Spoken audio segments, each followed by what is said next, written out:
আচ্ছা, তাহলে আমরা আজকে ব্যাংকিং ও বিমার বিমার বিমান দ্বিতীয় অধ্যায় সম্পর্কে আলোচনা করব, যেটা বাংলাদেশের বিমা কোম্পানি।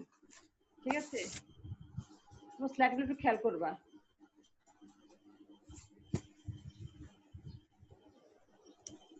দেখো, যেহেতু বিমা কোম্পানির ব্যাপারে আসছে, সেখানে আমার অবশ্যই বিমা সাধারণত কাকে বলে আমরা, বা বিমা চুক্তি কাকে বলি আমরা? আমরা কোনো ক্ষতিপূরণের হাত থেকে রক্ষা করার জন্য তো বিমা করি, ঠিক না? এবং এবং বিমা গ্রহীতার একটা চুক্তি হলো বিমা চুক্তি।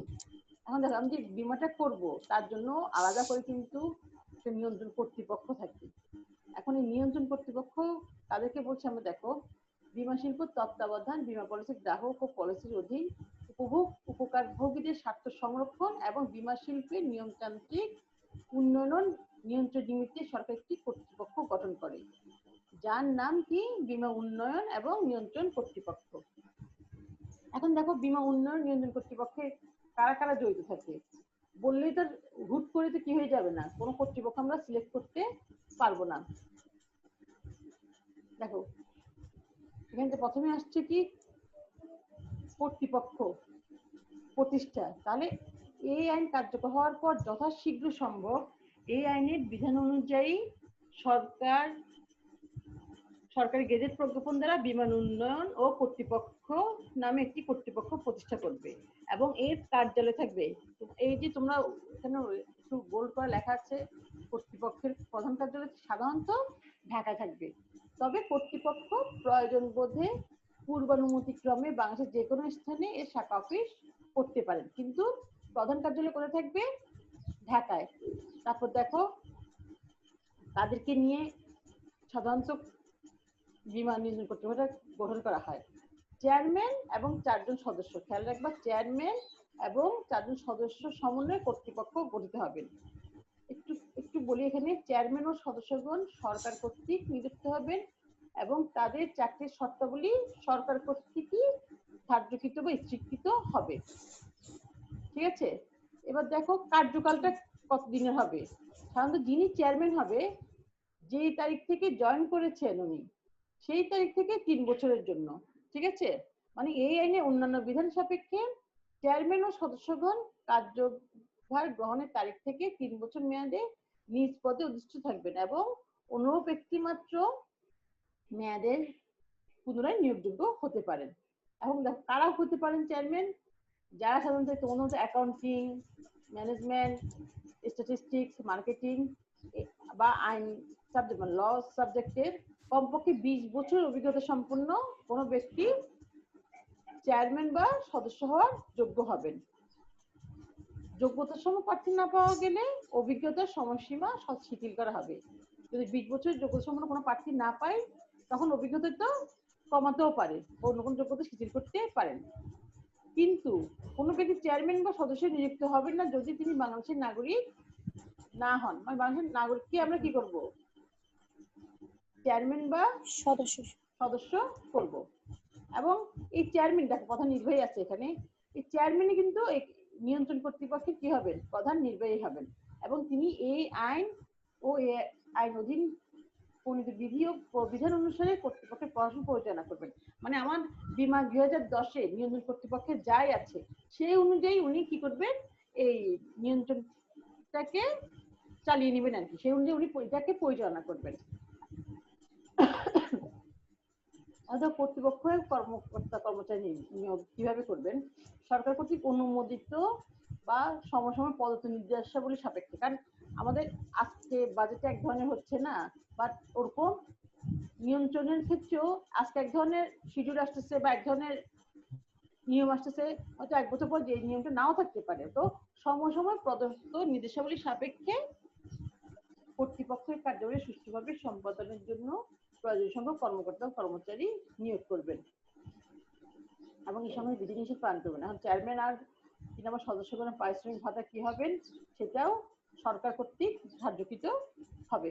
ঠিক আছে, এই হলো মোটামুটি আমার নিয়ন্ত্রণ কর্তৃপক্ষ কিভাবে প্রতিষ্ঠা করা হয়, কারা চেয়ারম্যান হবেন, কত দিনের জন্য হবেন, তাদের যোগ্যতা কি থাকতে হবে, প্রধান নির্বাহীকে, কর্মকর্তা কর্মচারীকে কিভাবে নিয়োগ করবে, পারিশ্রমিক কি হবে, সবকিছু মিলেই কিন্তু আমার বীমা নিয়ন্ত্রণ কর্তৃপক্ষটা প্রতিষ্ঠা হবে।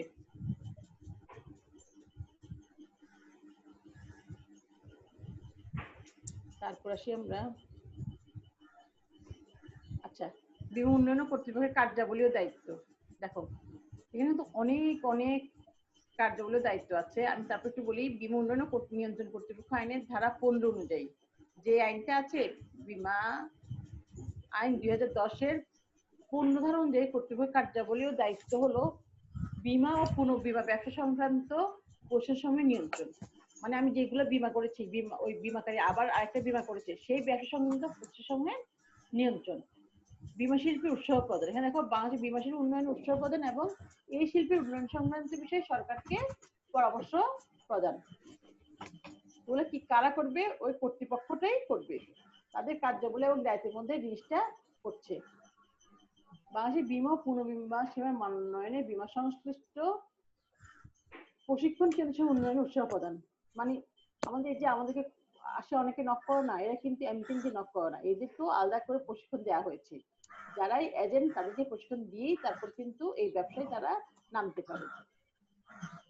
বীমা সংশ্লিষ্ট বিষয়ে সব জনসচেতনতা বৃদ্ধির লক্ষ্যে সেমিনার, ওয়ার্কশপ এগুলো আয়োজন করে, জরিপকারীদের লাইসেন্স প্রদান করছে এবং এই নবায়ন সংশোধন প্রথার বা স্থিতিকরণ করছে। তারপর এই আইনের উদ্দেশ্য পূর্ণ সরকার পূর্ববর্তী ফি বা অন্যান্য প্রাপ্তিগুলো বা যে ধরনের কোনো জরিমানা হলে সেটাও ধার্যকরণ করছে। বীমাকারী, এগুলো সবগুলো কিন্তু লেখা নাই, কিন্তু এগুলা থাকবে। বীমাকারী বীমা মনস্থকারী কর্তৃক ব্যবহার হিসাবের বইয়ের নমুনা, হিসাব রক্ষণ প্রণালী সবই নির্ধারণ করতে হবে। তারপর বীমাকারী ও পুনর্বীমাকারীর কোম্পানি সমূহ ঋণ পরিশোধের সলভেন্সি মার্জিন রক্ষণাবেক্ষণ, কতটুকু তোমার সলভেন্সি থাকবে সেটা রক্ষণাবেক্ষণ এবং নিয়ন্ত্রণও করতে হবে। বীমা গ্রহীতার স্বার্থ সংরক্ষণে তহবিল গঠন ও নিয়ন্ত্রণ। তারপর কর্তৃপক্ষের উদ্দেশ্যে সরকারের পূর্বানুমতি ক্রমে কোন সম্পত্তি ক্রয় বা অনুমোদিত খাতে বিনিয়োগ করতে হবে। কারা করতে পারবে? এই বীমা উন্নয়ন কর্তৃপক্ষ করতে পারবে। এগুলো তাদের কার্যাবলীর মধ্যে পড়বে। ঠিক আছে, এই আইন উদ্দেশ্য অর্জনে আনুষঙ্গিক সকল এবং উপরে যা যা পড়িয়েছি কাজের সম্পূরক ও প্রাসঙ্গিক কার্যাদি সম্পূর্ণ করবে। ঠিক আছে, এখানে আরো কিন্তু অনেক কার্যাবলী আছে, তুমি একটু বইয়ে দেখে নিবা। বই তো আছে নাকি? বই কিনে নেই এখনো? জি ম্যাম। বই আছে তো না, তাহলে সমস্যা নেই। আমি আগেও বলছি, আমি কিন্তু এই সবগুলো কোশ্চেন আনসারে কিন্তু এর কোশ্চেনে আসছে। ঠিক আছে, এটা মাথায় রাখবা। যা পড়াচ্ছি সবগুলোই পড়তে হবে, বাড়তি পড়বা, এর চেয়ে কম পড়বা না। বাড়তি জাস্ট পড়ে রাখবা, যেন কোনো অন্য কোনো ইয়ে থেকে আসলো, অন্য কোনো টপিক থেকে আসলো যেন আমি আনসারটা করতে পারি। ঠিক আছে, আর যেগুলো পড়াচ্ছে ওগুলো খুব ভালোভাবে মুখস্থ করে ফেলবা। জি ম্যাম। তারপর দেখো বীমাকারী নিবন্ধন। বীমা আইন 2010 বীমা নিবন্ধনের বিষয়ে উল্লেখ আছে। দেখো এখানে কোনো কর্তৃপক্ষের নিকট থেকে নিবন্ধন সনদ ব্যতীত কোনো ব্যক্তি এই আইনের অধীনে বীমা ব্যবসায় সংক্রান্ত কোনো কার্যক্রম পরিচালনা করতে পারবে না। লাইফ ইন্স্যুরেন্স বা নন লাইফ ইন্স্যুরেন্স ব্যবসা পরিচালনা করতে ইচ্ছুক এরূপ প্রত্যেক, এখানে কিন্তু অনেকগুলো আছে নিবন্ধনের ক্ষেত্রে কি কি বিধান রয়েছে সেগুলা আমরা কিন্তু বিধানগুলি আলোচনা করতেছি। ঠিক আছে, মানে আমার বীমা ব্যবসা করতে হলে আমার আগে কি করতে হবে? নিবন্ধন করতে হবে, এবং নিবন্ধন করার জন্য কি কি বিধান রয়েছে সেগুলি আমি এখন বলছি। ঠিক আছে, লাইফ ইন্স্যুরেন্স বা নন লাইফ ইন্স্যুরেন্স ব্যবসা পরিচালনা করতে ইচ্ছুক এরূপ প্রত্যেক ব্যক্তিকে কর্তৃপক্ষের নিকট নির্ধারিত ফর্ম ও পদ্ধতিতে নিবন্ধন সনদপত্রের জন্য আবেদন করতে হবে। আমরা কোম্পানি ব্যবসায় কি করি? নিবন্ধনের জন্য আবেদন করতে হয় না আগে? ঠিক সেম এখানেও আবেদন করতে হবে। এই আইন কার্যকর হওয়ার অব্যাহতি পূর্বে এখানে দেখো ইন্স্যুরেন্স অ্যাক্ট 1938 এর অধীনে নিবন্ধিত কোন, এটা এখানে কিন্তু লিখিনি আমি, নিবন্ধিত কোন বীমাকারী বাংলাদেশে এর বীমা ব্যবসায় অব্যাহত রাখতে চাইলে উক্ত বীমাকারী এই আইন কার্যকর হওয়ার 6 মাসের মধ্যে কর্তৃপক্ষের নিকট নিবন্ধন সনদের জন্য লিখিতভাবে আবেদন করতে হবে। কোন অ্যাক্ট অনুযায়ী? ইন্স্যুরেন্স অ্যাক্ট 1938 অনুযায়ী। এই ধারার অধীন ইস্যুকরণ নবায়নের জন্য আবেদনকারী বিধি মোতাবেক নির্ধারিত ফি প্রদান করতে হবে। ঠিক আছে, এবং দলিলপত্র কি কি লাগবে? আমরা যে সংবিধি বলি না, এই ধারার নিবন্ধন সনদের আবেদন পত্রের সাথে যথাযথ কাগজপত্রাদি তথ্যাদি দলিল দাখিল করতে হবে। আবেদনকারী যদি কোনো কোম্পানি হয়ে থাকে তাহলে সংঘস্মারক, সংঘবিধির পরিচালক নাম, ঠিকানা, যেগুলো আমরা কোম্পানির সামনে দিয়ে থাকি, ট্যাক্স আইডেন্টিফিকেশন নাম্বার, পেশা, এগুলো সবই দিতে হবে। আবেদনকারীর বীমা ব্যবসার প্রধান কার্যালয় বাংলাদেশের বাইরে হলে বা আবেদনকারী বাংলাদেশের বাইরে স্থায়ী নিবাস হলে তো সেই অনুযায়ী আবার দলিল করতে হবে। তারপর আবেদনকারীর সমিতি হলে এই সকল সদস্যের নাম, ঠিকানা, টিন এবং সমিতি নিবন্ধিত প্রধান কার্যালয়ের ঠিকানা কোথায় সেগুলা পেশ করতে হবে। মোট কথা, প্রতিটি আবেদনপত্রে আবেদনকারী কর্তৃক এই মর্মে ঘোষণাপত্র দ্বারা স্বাক্ষরিত করতে হবে যে আবেদনপত্রের সাথে সংযুক্ত বিবরণী সবগুলো সঠিক আছে। আমরা যেমন কোথাও ভর্তি হতে গেলে অনেক কিছু লাগে না, আমার এসএসসি সার্টিফিকেট লাগে, এইচএসসি লাগে, সব লাগে না তোমাদের? ঠিক এখানেও এরকম আর কি, আমাদের সেখানে আমি রেজিস্ট্রেকৃত হব, যার জন্য আমার এই দলিলপত্রগুলো দিয়ে অবশ্যই সংযুক্ত করতে হবে। আমি আবারও বলছি, খুব ইম্পর্টেন্ট সবগুলো টপিকস এখানে খুব ভালোভাবে পড়তে হবে, একেবারে মুখস্থ করে ফেলবা, বুঝে মুখস্থ করে ফেলবা।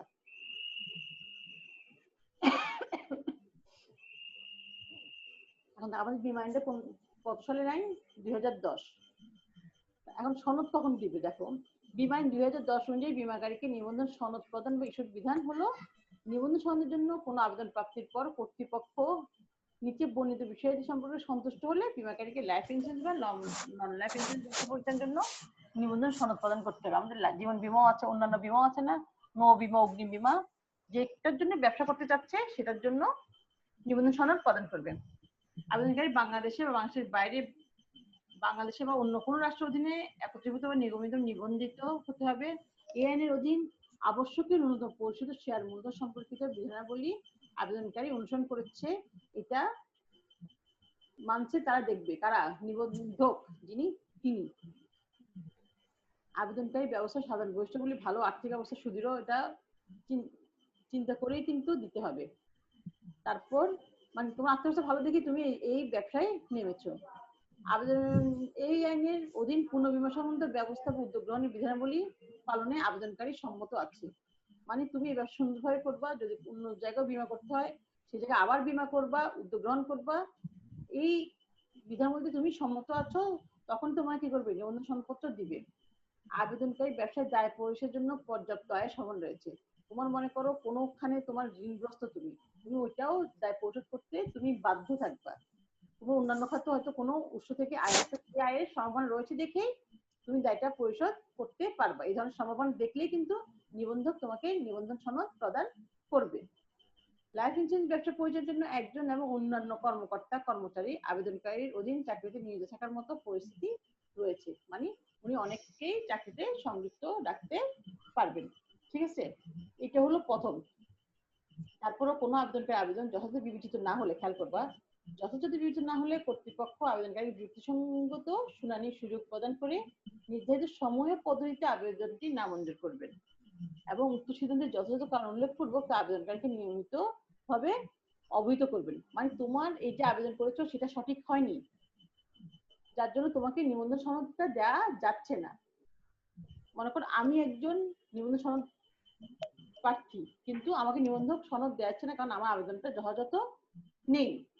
এখন আমি এটাতে সংক্ষুব্ধ হয়ে কিন্তু আমি ইচ্ছা করলে কিন্তু ওই কর্তৃপক্ষের নিকট পুনর্বিবেচনার জন্য আবেদন করতে পারবো। ঠিক আছে, এখানে লেখাই আছে, সনদ আবেদন না মঞ্জুর করা হলে সংক্ষুব্ধ ব্যক্তি সিদ্ধান্ত সম্পর্কে অবহিত অনধিক 30 দিনের মধ্যে আমি আবারও আমার এটার জন্য পুনর্বিবেচনা করা হয় সেজন্য আবেদন করতে পারবো। আবেদনকারী কর্তৃক বীমা ব্যবসায় প্রত্যেক শ্রেণীর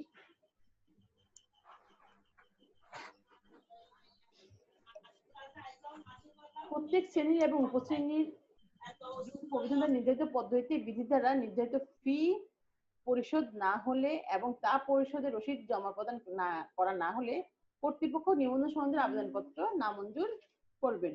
ঠিক আছে, আমার তাহলে আমার নিবন্ধন সনদ প্রদান করার জন্য আমার এই যে যেগুলো দেখতেছো ওই বিধানগুলো থাকতেই হবে।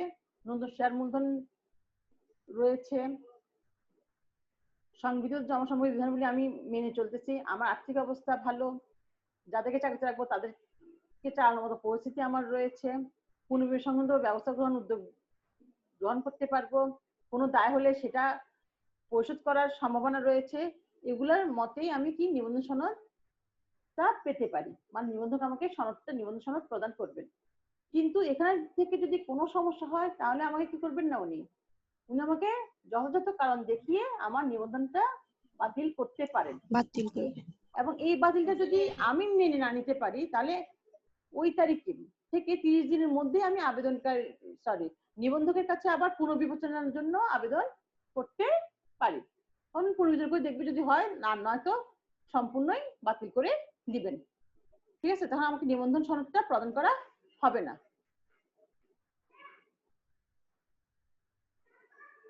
তারপর জয়েন করেছে কে এখানে?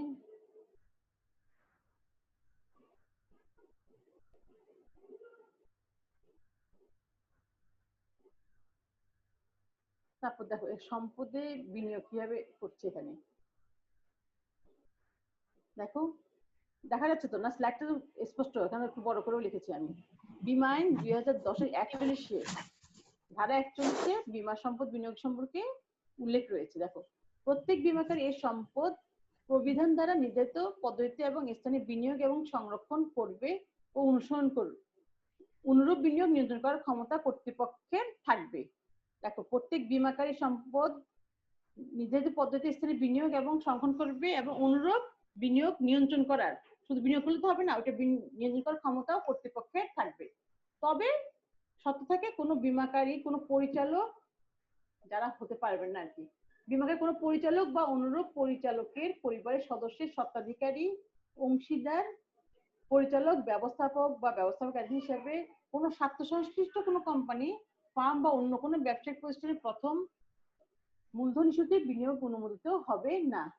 প্রতিষ্ঠানের প্রথম মূলধন ইস্যুতে বিনিয়োগ হবে না। ঠিক আছে, আরেকটা আছে যে প্রত্যেক বীমাকারী প্রবিধান দ্বারা নির্ধারিত পদ্ধতি উপধারা 1-এর উল্লিখিত বিনিয়োগের রিটার্ন কর্তৃপক্ষ দাখিল করবে। এখানে যেটা 1 নম্বরটা আছে সেই অনুযায়ী কি করবে, রিটার্নটা দাখিল করতে হবে।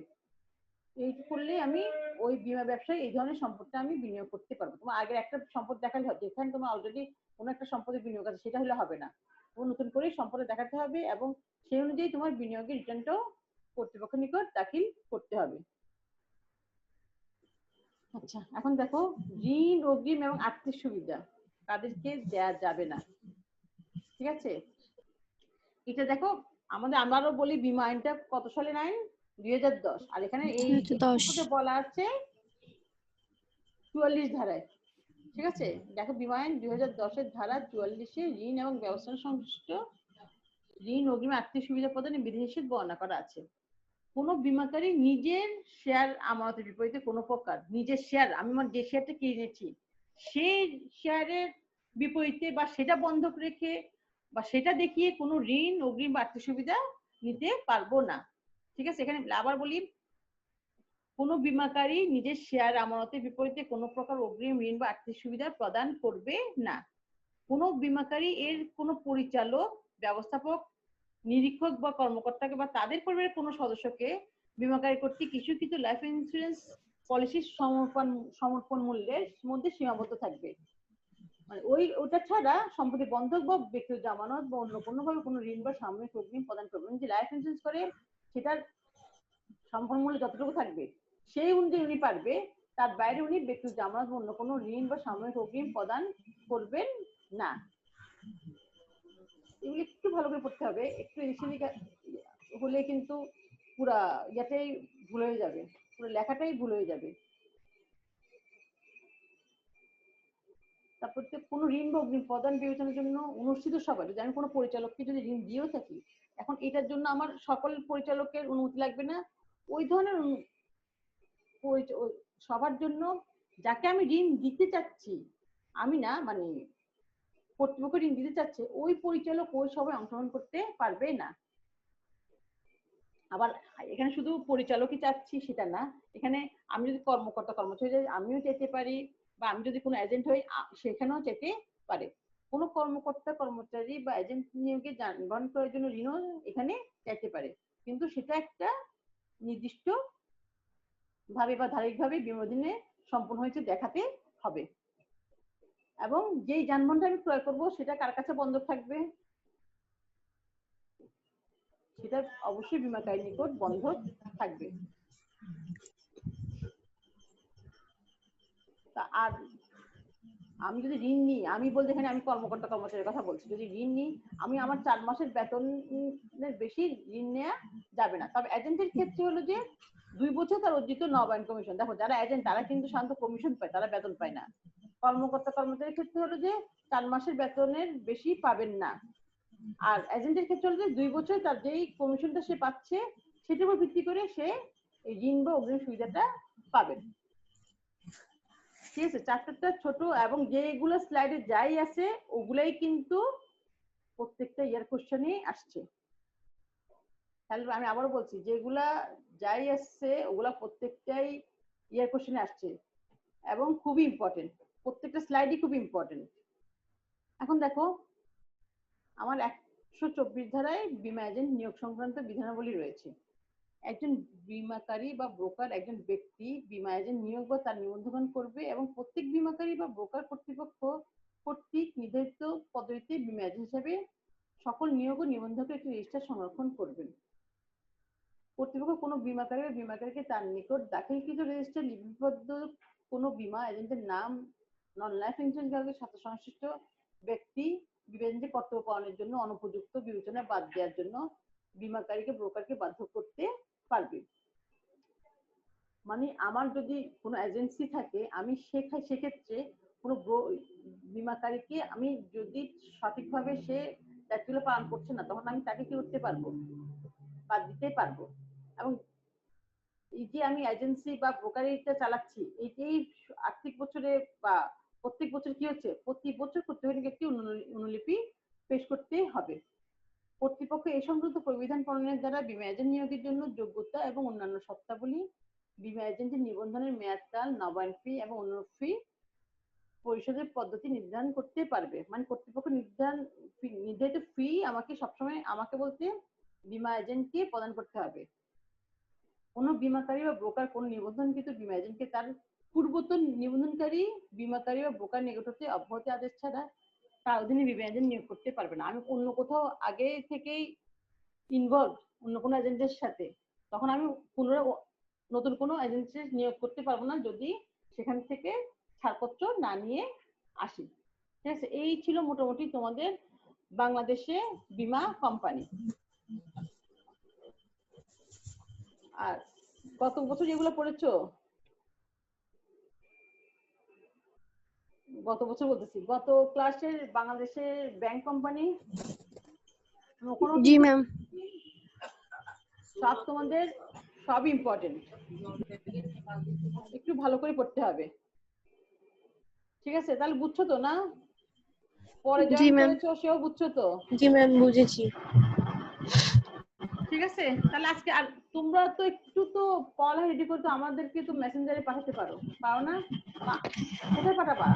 গ্রুপে না, আমার যে ইয়েটা আছে, আমার যে ইনবক্সটা আছে ফজিয়া সুমি, সেখানে কিন্তু ইচ্ছে করলে পাঠাতে পারো। জাস্ট তোমরা শিখছো, আর যদি কোনো সমস্যা থাকে ম্যাডাম আপনি এই স্লাইড এগুলো পড়িয়েছেন বা এই চ্যাপ্টারটা পড়িয়েছেন এখানে এই জিনিসটা বুঝিনি, ওটা কিন্তু আমার ইনবক্সে তুমি দিতে পারো, মেসেজ করতেই পারো। তাহলে বুঝবে তোমরা একটু পড়ালেখার সাথে সংযুক্ত আছো, তাহলে আমরাও বুঝতে পারছি না। আর একটু পরে তো আবার ম্যাথটা চালু হয়ে যাবে, তখন আমি বিপদে পড়বো, সুন্দরভাবে দেখানোটা একটু সমস্যা হয়ে যাবে ব্যাপারটাকে। তারপর আমি স্লাইডেই দেখানোর চেষ্টা করবো। বাংলাদেশ ব্যাংকের অঙ্কতেও ওই বিমার কিছু অঙ্ক আছে, অগ্নিবিমার কিছু অঙ্ক আছে, সেগুলো আগে দেখানোর চেষ্টা করবো। ঠিক আছে, তাহলে কি আর ম্যাম নেক্সট ক্লাস কবে? নেক্সট ক্লাস, ও আচ্ছা কথা আছে, নেক্সট ক্লাস আমাদের প্রত্যেক শনিবারেই হবে। সরি শনিবার না, সোমবারে, প্রত্যেক সোমবারে। যেহেতু আমাদের তোমাদের সাথে আমার একটা ক্লাস ছিল শিল্প উদ্যোগ, তোমরা দেখছো না কেন জানি না, মানে আমি আপলোড দিয়েছি এবং সিলেবাসও কমপ্লিটেড। ঠিক আছে, ওই ক্লাসটি দেখে থাকো। আমার কিন্তু আমার ব্যাংকিং বীমা সিলেবাস শেষ হয় নাই আমার, একেবারে আমরা প্রথম দিকেই আছি। তার জন্য শিল্পোদ্যোগ ক্লাসটা নেওয়া হবে না, কিন্তু ব্যাংকিং বীমা ক্লাসটা প্রত্যেক শনিবার নেওয়া হবে। এবং তোমাদের যে মানে পুজোর ছুটি থাকবে কিছুদিন, তারপর আবার যে সোমবার আসবে তখন থেকে আবার নেওয়া হবে। ঠিক আছে, জি ম্যাম, ওকে ম্যাম, তাহলে থ্যাংক ইউ ম্যাম। আজকে তাহলে এই পর্যন্ত। কোনো সমস্যা নাই তো না কোনটাতে? না ম্যাম। না ম্যাম। ঠিক আছে তাহলে, আল্লাহ হাফেজ। নমস্কার ম্যাম। নমস্কার ম্যাম। ভালো থেকো, সকলে ভালো থেকো। ওকে আল্লাহ ম্যাম। হাফেজ। পড়ালেখা করবা। হ্যাঁ ম্যাম ঠিক আছে। হ্যাঁ।